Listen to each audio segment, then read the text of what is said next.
하나님 말씀 함께 보도록 하겠습니다. 오늘 우리가 함께 볼 하나님 말씀은 사무엘상 27장 5절부터 12절까지 말씀입니다.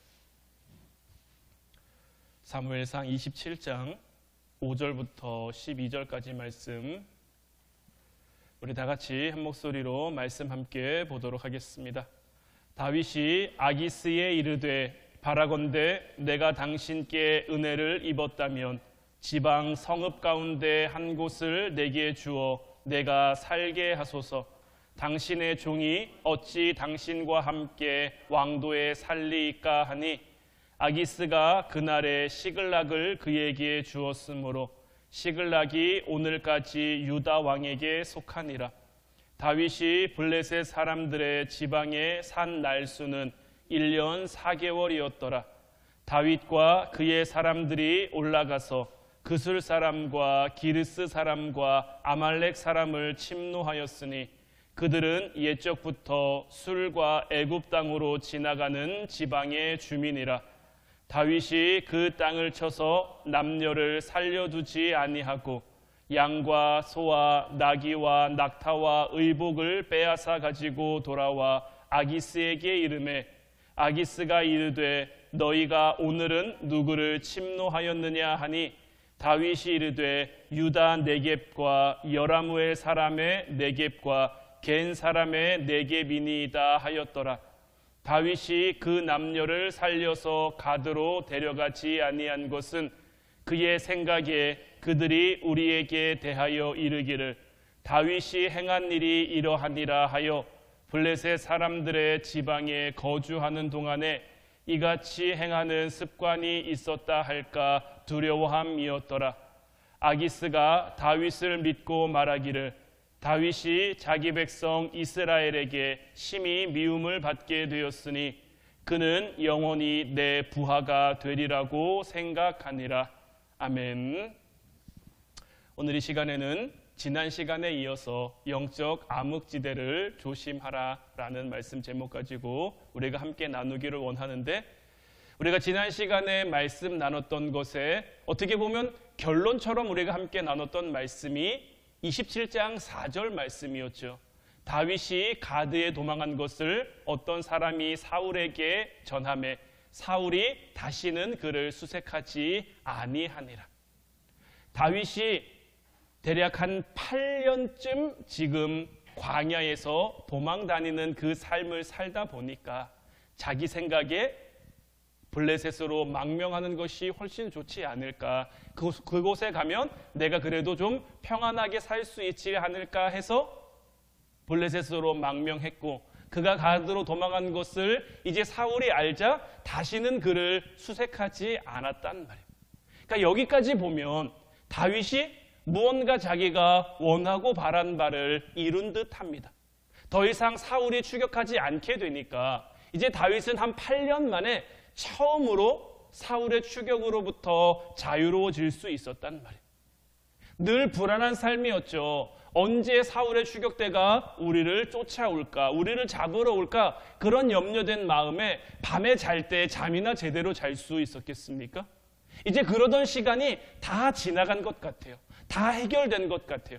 이것만 놓고 보면 다윗이 생각한 대로, 다윗이 의도한 대로 모든 것이 다 잘 풀려가는 것 같아요.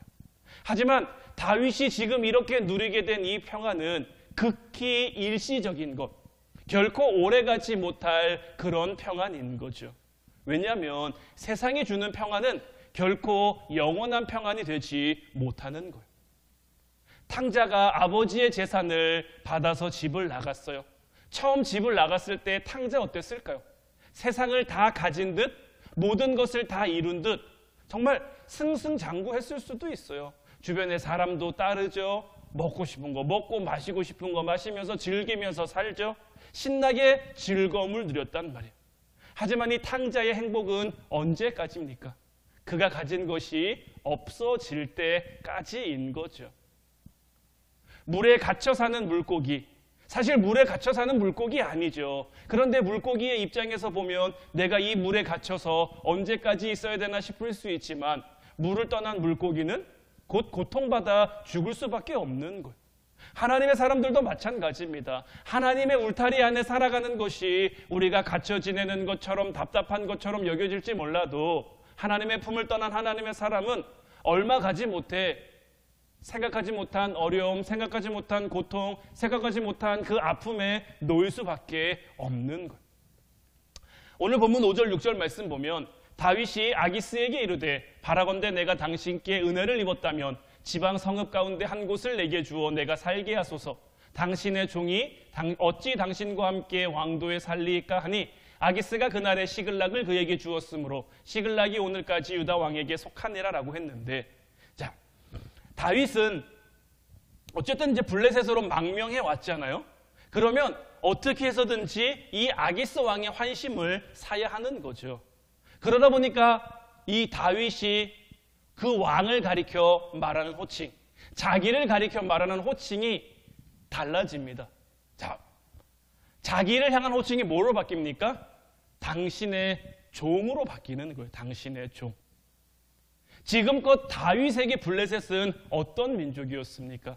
자기가 싸우고 자기가 이기고 자기가 무찌르고 자기가 대적해야 될 그러한 민족. 어떻게 보면 적국의 왕이란 말이에요, 아기스는. 근데 이제는 뭐라고 부릅니까? 나의 왕, 나의 주인이라고 부르고 있는 거예요. 그러면서 자기는 당신의 종입니다 라고 하는 거예요. 이 얼마나 어떻게 보면 참 안타깝기도 하고 참 어떻게 보면 수치스럽기도 한 그런 일입니까?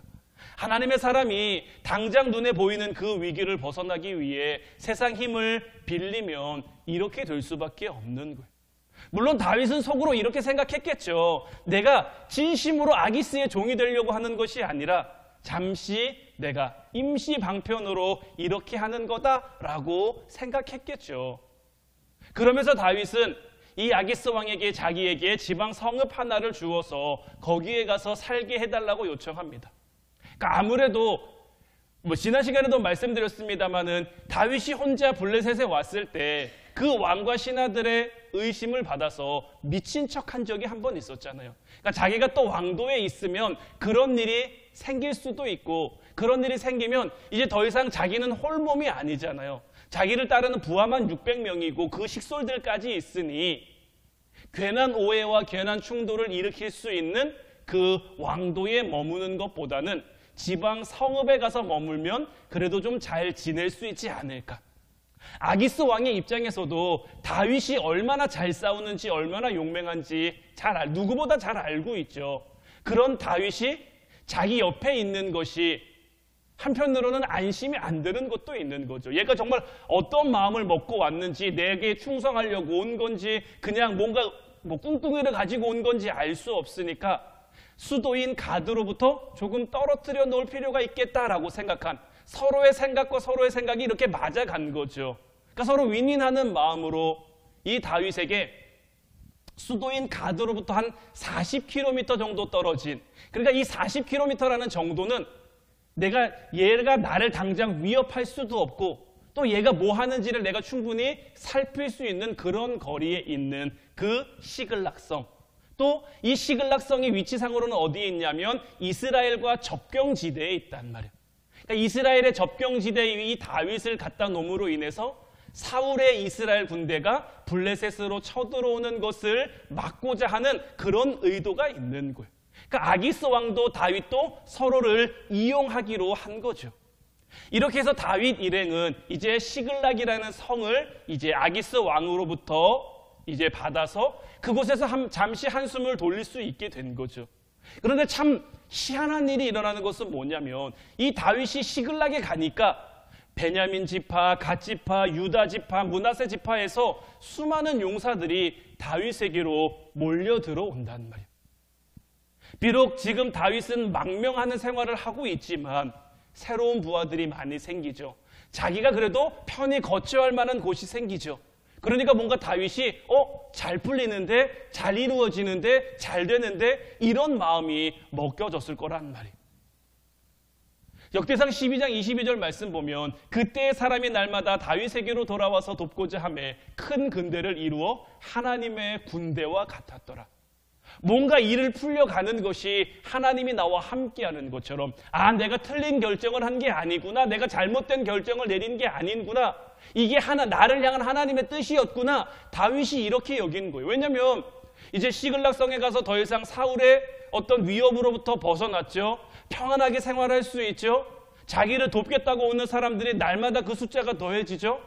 마치 하나님의 군대처럼 이 시글락성이 그렇게 만들어지는 것을 보니까 내가 잘한 거구나, 내가 탁월한 선택을 했구나, 내가 탁월한 결정을 내렸구나, 이런 마음이 다윗에게 든 거죠. 하지만 이 가운데 우리가 분명히 기억해야 될 것은 뭐냐면 당장 눈에 보이는 어떤 성공 때문에 하나님이 우리의 결정을 기뻐하셨다라고 속단해서는 안 되는 거예요. 마귀도요, 우리의 영적인 분별력을 흐트러뜨리기 위해 잠시 세상의 성공을 우리에게 줄 수도 있기 때문인 거예요. 우리도 다윗처럼 기도 안 했는데, 기도하지 않고 세상적인 지혜로 일하려고 계획하고 또 일을 그렇게 해놓고 하나님의 뜻이었다라고 우리 스스로 생각하는 경우가 없습니까? 처음에는 당장 급한 불이 꺼진 것처럼 여겨질 수도 있지만, 그래서 내가 잘한 것처럼 잘한 결정이었다고 생각할 수도 있지만, 우리는 이런 착각에서 빨리 벗어날 수 있어야 되는 거예요. 다윗도 이것이 잘못된 결정, 잘못된 착각이었다라는 것을 깨닫는데 그리 오랜 시간이 걸리지 않았어요. 이 시글락은 결코 그에게 안전한 곳이 아니었습니다. 앞서 말씀드린 것처럼 다윗은 이 블레셋에게는 원수란 말이에요. 골리앗을 비롯해서 얼마나 많은 블레셋의 장수들이 다윗의 손에 의해 목숨을 잃었습니까? 그런데 오늘 말씀을 보면요, 오늘 본문 7절 말씀을 보면 다윗이 블레셋 사람들의 지방에 산 날수는 1년 4개월이었더라 라고 되어 있는데, 다윗이 이 블레셋 땅에서, 이 시글락 성에서 1년 4개월, 그러니까 16개월이라는 시간을 지내는 동안 다윗은 어떻게 지냈을까요? 블레셋 사람처럼 살고 블레셋 사람처럼 행동하고 블레셋 사람처럼 있어야 했을 거예요. 왜냐하면 이 시글락은 아무리 다윗에게 주어진 성이라고 할지라도 엄연히 블레셋에 속한 땅이잖아요. 그러니까 다윗이 철저하게 어떻게 보면 위선자의 탈을 쓰고 블레셋 사람들을 비위 맞추면서 블레셋 사람들처럼 살았다라는 것을 단편적으로 우리에게 말해주는 구절이 바로 이 다윗이 블레셋 사람들의 지방에 산 날수가 1년 4개월이었다라는 표현일 거예요. 하나님의 사람이 살아남기 위해서 세상과 한없이 타협해 버린 거죠. 어둠을 밝혀야 할 그 빛이 어둠의 편이 되어버린 셈인 거죠. 얼마나 안타까운 일입니까? 또 한편으로 이 시글락에서 다윗이 거느리는 이 식구가 계속해서 늘어나는 것이 한편으로는 하나님의 군대처럼 보이는 축복이기도 했지만 또 한편으로는 엄청난 부담이기도 했어요. 처음에 그와 함께 했던 600명과 그의 가족들, 그리고 이제 새롭게 합류한 그런 용사들까지 수천 명이나 되는 그 식구들을 이제 다윗이 먹여 살려야 하는 거죠. 이 시글락은 그렇게 풍성한 성이 아니거든요. 풍부한 성이 아니란 말이에요. 그러니까 이들을 향한 새로운 방법, 새로운 방안을 이제 고안해내야만 하는 거죠. 그래서 다윗은 어떻게 하면 이들과 함께 우리가 먹고 살 수 있을까를 고민하다가 굉장히 무서운 결단을 내리는데, 8절부터 10절까지 말씀 보면 다윗과 그의 사람들이 올라가서 그술 사람과 기르스 사람과 아말렉 사람을 침노하였으니 그들은 옛적부터 술과 애굽 땅으로 지나가는 지방의 주민이라. 다윗이 그 땅을 쳐서 남녀를 살려두지 아니하고 양과 소와 나귀와 낙타와 의복을 빼앗아 가지고 돌아와 아기스에게 이르매, 아기스가 이르되 너희가 오늘은 누구를 침노하였느냐 하니 다윗이 이르되 유다 네겝과 여라무엘 사람의 네겝과 겐 사람의 네겝이니이다 하였더라. 다윗이 이제 먹고 살기 위해서 어떤 이제 음식과 식량과 이런 필요한 것들을 마련하기 위해서 국경 지역에 위치한 그술 족속, 기르스 족속, 아말렉 족속들을 공격해서 약탈하기로 한 거예요. 그러니까 이들은 이스라엘의 입장에서는 적대적인 관계에 있는, 이스라엘과는 사이가 안 좋은 민족인데 블레셋과는 아무런 원한 관계에 있지 않은, 어떻게 보면 블레셋과는 굉장히 잘 지내는 민족들이 그술 족속, 기르스 족속, 아말렉 족속들이란 말이에요. 그러니까 다윗은 속으로 이렇게 생각한 것 같아요. 한편으로는 내가 이스라엘의 원수를 갚으면서 동시에 우리에게 필요한 것을 얻자. 이것은 이스라엘을 위한 것이기도 하고 우리를 위한 것이기도 하니 이거는 다 좋은 거다라고 생각했던 것 같아요. 그러면서 다윗이 어떻게 하냐면 이 국경 지방의 그 족속들을 초토화시키면서 바로 자기들의 근거지인 시글락으로 돌아가는 것이 아니라 블레셋 왕인 아기스에게로 갔단 말이에요. 왜 아기스에게로 갔느냐? 정치적인 이유를 가지고 가는 거예요. 그러니까 다윗이 나가서 전쟁을 하면 어떤 마을을 침략하면 그에 대한 소식이 이 아기스 왕에게 들어갈까요? 안 들어갈까요? 앞서 말씀드린 것처럼 이 시글락과 가드는 한 40km밖에 안 떨어진 그러한 곳이었단 말이에요. 그리고 아기스는 다윗이 뭐 하고 있나를 늘 살핀단 말이에요.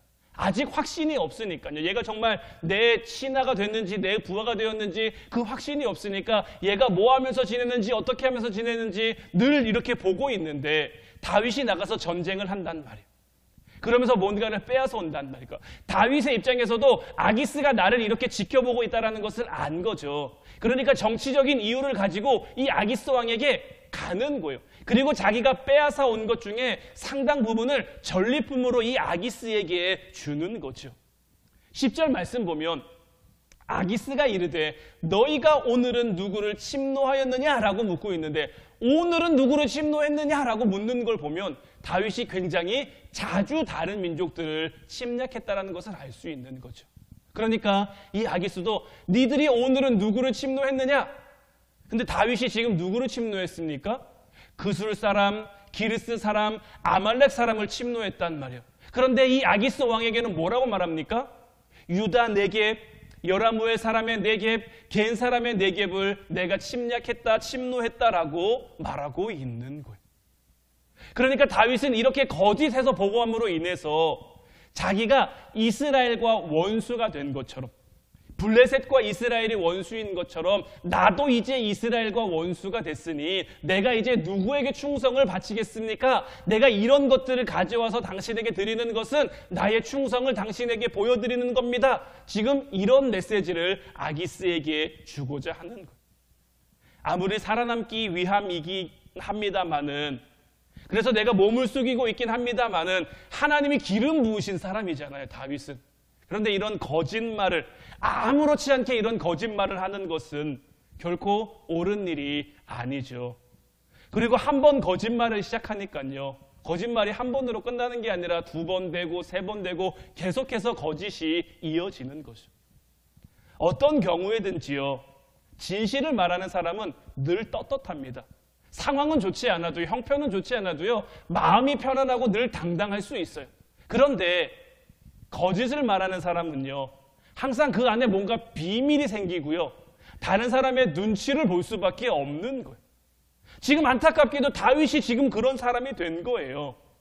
다윗이 이렇게 거짓말만 하게 된 것이 아니라 잔혹해지기까지 합니다.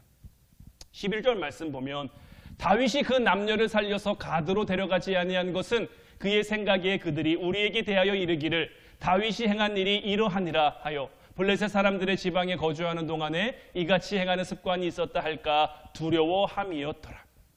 자, 당시의 어떤 관습으로는 내가 어디를 침략했어요. 전쟁을 했어요. 그러면 그들의 물자를 빼앗아 오는 건 당연한 거죠. 그런데 물자만 빼앗아 오는 게 아니라 백성들도 잡아온단 말이에요. 왜 잡아옵니까? 노예로 삼으려고 잡아오는 그런 관습들이 있었단 말이에요. 그런데 다윗은 나가는 곳에서 단 한 명도 잡아오지 않습니다. 그냥 그곳에 있는 모두, 그냥 뭐 나이를 막론하고 성별을 막론하고 그냥 그곳에 있는 모든 사람들을 다 진멸하는 거예요. 왜 진멸합니까? 오늘 21절 말씀에도 나와 있지만 그들이 우리에게 대하여 이르기를 다윗이 행한 일이 이러하니라 하여 블레셋 사람들의 지방에 거주하는 동안에 이같이 행하는 뭐가 있다고요? 습관이 있다고요. 습관은 뭡니까? 한 번, 2번 한 게 습관이 아닙니다. 습관은 계속해서 반복된 겁니다. 이것을 통해서도 다윗이 얼마나 많이 그 족속들을 향해서 약탈하고 침략하고 침노했는지를 보여주는 그러한 대목인 거죠. 그리고 이렇게 하는 건 역시 오늘 말씀에서도 나와 있는데 지난주에 본 것처럼 오늘 말씀에도 나와 있는데 지금 이렇게 한 것이 누구의 생각입니까? 그의 생각인 거예요. 내가 이렇게 하는 것이 좋지 않을까? 내가 이렇게 하는 게 맞지 않을까? 여전히 다윗은 자기가 무언가를 결정하고 자기가 무언가를 행함에 있어서 하나님의 뜻을 묻지 않고 하나님 앞에 기도하지 않고 자기 생각대로 자기 마음대로 그 일을 이루어가고 있는 거죠. 자기가 행한 것이 들통나면 자기가 가지고 있는 비밀이 들킬까봐, 그렇게 되면 내 삶이 위험해질까봐, 겨우 얻게 된 평안이 깨져버릴까봐 평소에 다윗이라면 생각할 수 없는 그러한 삶의 모습, 그러한 잔혹함이 지금 다윗의 삶을 통해 나타나고 있는 것. 물론 이 세 족속이 이스라엘 사람들도 아니고 오히려 이스라엘과 대적 관계에 있던 하나님의 백성들을 괴롭히던 그런 민족들이니까 괜찮지 않을까라고 생각할 수도 있지만, 또 내가 지금 망명 생활을 하고 있지만 하나님의 백성을 대적하는 자들을 내가 심판하고 있으니 오히려 이것은 하나님의 일을 하는 것이 아닐까라고 생각할 수도 있죠. 그러나 말씀드린 것처럼 철저히 지금 이것은 누구의 생각대로 이루어지는 겁니까? 하나님의 생각이 아니라 다윗의 생각대로 이루어지고 있는 거예요. 그저 살아남기에 필요한 그 물자들을 확보하는 게 목적인 그냥 약탈전이란 말이에요. 침노하는 거란 말이에요. 아무리 하나님을 대적하는 그 부족들이라고 해도 쓸데없는 그 무자비함을 하나님이 용납하지 않으신단 말이에요. 왜냐하면 그들도 하나님이 만드신, 하나님이 세우신 민족들이거든요. 왜 하나님께서 요나를 니느웨로 보내고자 하셨겠습니까? 요나에게 그 니느웨를 통해서 가리키고자 하는 것이 무엇입니까? 그들도 내가 만든, 내가 보낸, 내게 돌아와야 할 그런 백성들이라는 거죠. 쓸데없이 무자비하게 그들을 다 살육할 필요가 없는 거죠. 그뿐이 아니라 다윗은 점점 욕심에 물들어갑니다. 처음에는 이 약탈을 왜 시작했습니까? 거느린 식솔들을 먹고 살리기 위한, 먹여 살리기 위한 그렇게 시작된 약탈이었단 말이에요. 하지만 후에는 이 아기스 왕에게 진상품을 바치고도 성에 많이 남겨둘 정도로 많은 물자를 확보하기에 이른단 말이에요. 그래서 이 27장을 넘어가 28장, 29장을 가면 이제 다윗이 침략했던 그런 다른 민족들이 이 성을 들어와서 아내나 뭐 이런 사람들을 다 잡아가는 그 장면들이 나오는데, 거기서 약탈된 그런 물건들도 굉장히 많단 말이에요. 그러니까 처음에는 먹고 살아야지 하는 마음에 시작한 그 도둑질이래요. 근데 앞으로는 어떻게 바뀌었습니까? 모두가 두고두고 먹을 수 있을 만큼 풍성하게 구비해두면 좋지 않을까? 풍부하게 쌓아두면 좋지 않을까? 이런 식으로 바뀐 거예요. 그러니까 늘 그렇지만 욕심이라는 건요, 우리 안에 들어오면 처음에는 내가 이만큼이면 만족할 줄 알았어요. 근데 이만큼이 생겼는데 이만큼으로 만족 못 하겠는 거죠. 사람의 욕심은 그런 거예요. 참 희한한 거예요. 이만큼만 있으면 내가 정말 다 이룰 것 같았어요. 다 괜찮을 것 같았는데 정말 그 자리에 이루고 나니까 내가 가지고 있는 게 부족하네. 또 더 많이 나가도 또 부족하네. 더 부족하네. 또 내 삶에 어떤 일이 생길지 모르는데, 내 삶 가운데 어떤 일이 일어날지 모르는데 더 많아야지, 더 많아야지. 그렇게 욕심은 한도 끝도 없이 우리를 좀먹어가는 거예요. 지금 다윗의 삶을 통해 나타나는 모습들, 거짓말, 폭력, 물질주의, 이 모든 건요, 하나님을 대적하는 이 영적 암흑지대에 있는 블레셋 사람들이 사는 그 방식인데, 다윗이 지금 그 삶의 방식을 고스란히 가져와 살고 있는 거예요. 사람은 너무 쉽게 환경의 노예가 됩니다. 사람은 참 쉽게 환경에 적응하는 동물인 것 같아요. 하나님의 사람도, 하나님이 기름 비우신 그 다윗도 세상 문명의 그 대명사인 이 블레셋에 살다 보니까 자기도 모르는 사이에 점점 그들처럼 돼버린 거죠. 물론 다윗은 여전히 이렇게 생각했을 수도 있습니다. 나는 블레셋 사람인 척하는 거지 진짜 블레셋 사람은 아니야. 나는 진짜 블레셋 사람이 되겠다고 지금 이렇게 하는 것은 아니야. 하지만 이건 비겁한 변명이고 그냥 자기 합리화일 뿐이지 절대 하나님이 인정해 주실 만한, 하나님이 용납해 주실 만한 그런 삶의 모습은 아닌 거예요. 이 모든 일들은 왜 일어났습니까? 다윗이 첫 단추를 잘못 끼웠기 때문에 일어난 잘못들인 거예요. 하나님이 그에게 기름 부으셨을 때 그를 왕으로 세우겠다. 그를 통해서 이스라엘을 다시금 회복시키겠다라고 하셨는데 지금 내가 처해 있는 상황이 힘들다고 하나님의 약속 다 버리고 하나님의 말씀 다 버리고 기도하지 않고 그냥 자기 생각대로 블레셋 땅으로 망명해 버리니까 여기서부터 잘못된 거죠. 그리고 한번 잘못되니까 그 다음부터 또 잘못이 계속 이어지는 거죠. 거짓말을 임삼게 되고 폭력을 일삼게 되고 물질주의에 사로잡혀 더 많은 것, 더 많은 것, 더 많은 것, 이런 것들이 다 다윗에게 일어난 잘못인 거죠. 이런 것들은 세상이 하는 방법이지 하나님의 사람들이 살아가는 방법은 아니란 말이에요. 그럼 도대체 다윗은 왜 이렇게 변해버렸습니까? 하나님의 사람이 기도해야 되는데, 하나님의 사람이 말씀 가까이 하는데, 하나님의 말씀 가까이 하지 않고 하나님 앞에 기도하지 않고 이방 땅으로 도망가니까, 그 사람들이 사는 그 방식에 오염돼 살아가니까 이러한 삶의 모습이 나타날 수밖에 없는 거예요. 다윗이 블레셋을 변화시켜야 되는데 다윗이 블레셋을 변화시킨 것이 아니라 오히려 블레셋이 다윗을 변화시킨 거죠. 나 혼자의 힘으로 뭘 할 수 있겠냐, 뭐 이렇게 이야기할 수도 있지만 우리는 나 혼자의 힘으로, 한 개인의 힘으로도 나라를 변화시키고 민족을 변화시킨 그러한 모습들을 얼마나 많이 봅니까? 요셉도요, 그 어린 나이에 애굽의 노예로 팔려갑니다. 그런데 요셉이 가는 곳마다 하나님의 함께하심, 하나님의 형통케 하심, 하나님의 축복이 나타난단 말이에요. 그러니 믿지 않는, 하나님을 알지 모르는 하나님을 알지 못하는 그들도 요셉은 하나님을 믿는 사람, 하나님의 백성, 하나님의 사람, 그리고 하나님은 참신, 이런 고백이 나오는 거예요. 바벨론의 포로로 잡혀갔던 바니엘과 세 친구들도 그들이 그곳에서 비록 포로지만 어린 청년들이지만 하나님의 말씀 가운데 하나님 붙잡고 살아가니까 그들을 통해 하나님이 그 민족을, 그 나라를 변화시키고 달라지게 하는 거예요. 다윗은 얼마든지 그렇게 할 수 있는데 그렇게 하지 않은 거예요. 왜 그렇게 하지 않았습니까? 왜 그렇게 하지 못했습니까?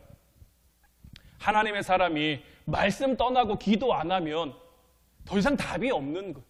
오늘을 살아가는 저와 여러분들도 마찬가지입니다. 하나님께서 저희에게 맡겨주신 삶의 자리가 있죠. 때로는 내게 맡겨주신 삶의 자리가 사울에게 늘 쫓김당하는 그런 광야의 생활처럼 힘들고 어렵고 황량한 그런 곳처럼 여겨지는 그런 문제들, 그런 어려움들이 우리에게 다가올 수도 있습니다. 하지만 하나님께서는 그것들 가운데서 우리를 지키시고 우리를 인도하시는 거예요. 이걸 깨닫는 여러분들 될 수 있기를 주님의 이름으로 축원해 드립니다. 혹 내가 한번 잔추를 잘못 끼웠어요. 그래서 블레셋으로 왔어요. 잘못된 길을 왔어요. 그럼 여기서라도 다시 하나님 붙잡고 하나님, 그러니까 그 광야에 있는 동안은 내가 너무 쫓기며 살다 보니까 하나님, 내가 너무 쫓겨 하나님을 생각할 틈 없이 내가 여기까지 왔네요. 근데 이제 시글락성에 왔으면 뭔가 한숨 돌렸잖아요. 다시금 자기의 삶을 관조해 볼 수 있고 자기의 삶을 바라볼 수 있잖아요. 그렇게 자기의 삶을 바라봤으면 그때서라도 하나님 앞에 무릎 꿇어야죠. 그때서라도 하나님 앞에 기도해야죠. 그런데 다윗은 그렇게 하지 않고 여전히 그의 생각이 옳은 대로, 자기 소견에 옳은 대로 살아가니까 상황은 더 안 좋아지고 더 안 좋아지고 더 안 좋아지고, 물론 지금 당장은 뭔가 잘 되는 것처럼 여겨질 수도 있어요. 12절 말씀 보면 아기스가 다윗을 믿고 말하기는 다윗이 자기 백성 이스라엘에게 심히 미움을 받게 되었으니 그는 영원히 내 부하가 되리라고 생각하니라. 다윗의 입장에서는 그래, 계획한 대로 됐어, 생각한 대로 됐어. 아기스 왕이 내가 블레셋 사람인 척하는 거, 내가 당신의 종인 척하는 거, 내가 당신의 사람인 척하는 거 이제 다 믿었어. 내가 이스라엘의 대적들을 치고 있는데 이스라엘을 치고 있는 것처럼 믿게 됐어. 뭔가 잘 풀리는데, 뭔가 잘 되는데, 뭔가 잘 이루어지는데, 왜냐하면 표면적으로 일이 다 잘 되는 것처럼 여겨지고 보여지니까요. 그런 마음 먹을 수 있지만 다윗만 지금 모르고 있는 거죠. 그가 블레셋을 변화시킨 것이 아니라 블레셋이 그를 변화시켜 그가 거짓과 폭력과 물질주의에 사로잡혔다라는 것. 오늘 살아가고 있는 우리도 마찬가지입니다. 우리가 하나님의 사람으로서, 하나님의 택하신 백성으로서, 하나님의 자녀로서 기도의 자리 잃어버리면요, 말씀의 자리 잃어버리면요, 영적 암흑지대로 들어갈 수밖에 없어요. 영적 암흑지대로 들어가면 우리의 삶에도 물질 따라 살아가는 것, 힘 따라 살아가는 것, 늘 거짓을 일삼고 내 삶 가운데 뭔가 좋은 대로, 자기 생각대로 살아갈 수밖에 없는 거예요. 지금 당장은 뭔가 내 생각대로 하면서 잘 풀리는 것처럼 여겨질 수도 있어요. 표면적으로는 뭔가 일이 술술술술 풀려가는 것. 그래서 하나님의 군대처럼 하나님의 함께 하심처럼 내 삶에 착각되어지는 그런 것들이 나타날 수도 있지만 한번 잘못 끼운 그 단추는 다시 처음으로 돌아가서 그 단추를 풀고 처음부터 맞게 끼워야지, 한번 어긋난 데서부터 단추를 계속 끼우면 아무리 맞게 그 다음부터 맞게 끼워도 틀린 단추, 맞지 않은 단추가 될 수밖에 없는 거죠. 이제 바라기는 올 한 해 새로운 2024년을 살아가는 이제 저와 여러분들, 이제 이번 주에 구정이 있는데 참 우리나라는 여러모로 참 좋은 것 가운데 하나가 신년을 2번 맞는다는 거예요.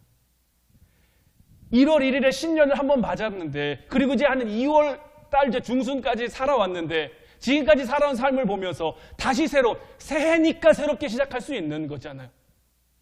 이제 새로운 한 해를 저희들을 맞이하면서 올 한 해의 삶을 우리가 어떻게 살아가야겠습니까? 물론 새해도 결심하고 새해도 결단하고 내가 하나님 앞에 기도로 살아가겠습니다. 내가 하나님 앞에 믿음으로 살아가겠습니다. 올해 우리 표어처럼 내가 하나님을 사랑함으로 하나님이 우리에게 맡겨주신 그 길을 기꺼이 걸어가겠습니다. 순종하며 헌신하며 그 길을 걸어가겠습니다라고 다짐하고 결단해 왔지만 대략 한 50여일 지나오는 동안에 내 삶의 결단이 좀 무너졌을 수도 있고, 내 삶의 어떤 우리의 약함과 우리의 연약함이 늘 어디 가지 않잖아요. 그러니까 다시금 새롭게 하나님이 어떻게 보면 새로운 기회를 우리에게 주시는 거죠. 새롭게 주시는 이 기회 놓치지 않는 저와 여러분들 되셔서 하나님 앞에 기도의 자리, 하나님 앞에 말씀의 자리, 내가 내 삶 가운데 다른 자리 다 잊어버려도, 내가 다른 거 다 놓쳐도 이거 2개만은 놓치지 않겠습니다. 내가 영적인 암흑지대에 들어가지 않을 수 있도록 내가 기도하며 내가 말씀 붙들며 살아가겠습니다. 오늘도 다짐하며 결단하며 주님 앞에 나아가는 저와 여러분들 되시기를 바라요. 이제 우리 같이 찬양하고 기도하기를 원하는데, 오늘 이 시간에는 사모님 저 주님 말씀하시면으로 해주세요. 주님 말씀하시면 우리가 나아가야죠. 주님 뜻이 아니면 그 자리에 멈춰 서야죠. 왜냐하면 우리의 가고 서는 것이 주님께 달려 있으니, 지금 내가 머물고 있는 곳이 힘든 곳이라고 할지라도 어려운 곳이라고 할지라도 주님의 말씀이 임했으면 그 자리를 내가 지켜야죠. 반대로 아무리 내게 좋은 곳, 아무리 내게 유익한 곳, 그렇게 여겨지는 곳이라고 할지라도 주님의 뜻이 아니면 단호하게 멈춰서 여기는 아닙니다, 여기는 아니야 할 수 있는 그 믿음의 결단이 있어야죠. 우리가 그 믿음으로 살아가면 어리석은 것 같고 바보 같은 것 같고 세상 사람들은 미련하다 우리에게 말할지 몰라도 하나님의 은혜가, 하나님의 사랑이, 하나님의 함께하심이 우리에게 덧입혀져서 위로부터 기쁨과 위로부터 은혜와 위로부터 평안이 우리에게 임하게 될 줄로 믿어요. 오늘도 우리 찬양하고 같이 기도하도록 하겠습니다.